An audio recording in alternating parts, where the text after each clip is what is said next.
تذكر ان انا في المرحلة الأولى من عمري وأنا في عابدين،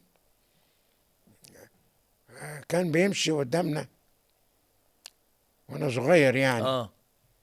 طابور الإخوان، ويعدوا تحت القصر والملك يطلع يحيي.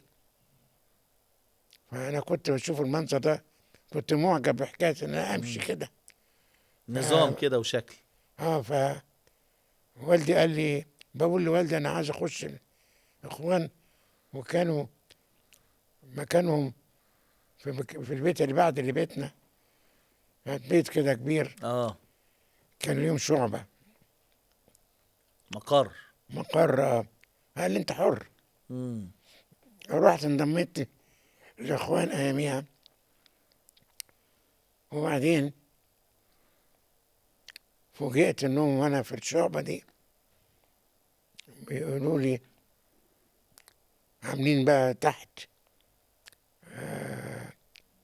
زي ما تقول أنا طبعا حضرت خطب حسن البنا، وكان ساعتها حسن البنا المقر بتاعه مقر عشت الاجواء دي يعني. مقر هو مم. دلوقتي اللي هو يعني ف... بس انت ما استهواكش الجو ده؟ لا، ما أنا بقول لك بقى السبب. لقيتهم بيقولوا لي ننزل تحت في رمل وعاملين سلك شائك وتعدي تحت السلك الشائك. فأنا قلت الله، أنا جاي عشان أمشي مع الإخوان في المشية دي، إيه اللي خليني أعمل ده كله؟ اه. لما ف- اتفقناش على كده. لا، ما اتفقناش. اه. وبعدت عنهم. وخصوصا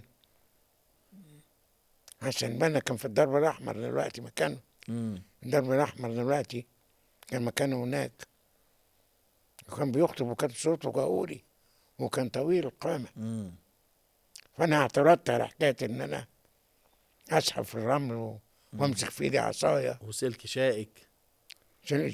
شائك، ومعنى ذلك إن أنا هحارب. مم.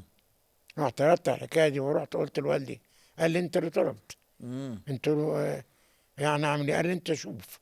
هو سابك تاخد قرارك؟ خدت قراري ورجعت تاني، ما مم. سبت الإخوان خالص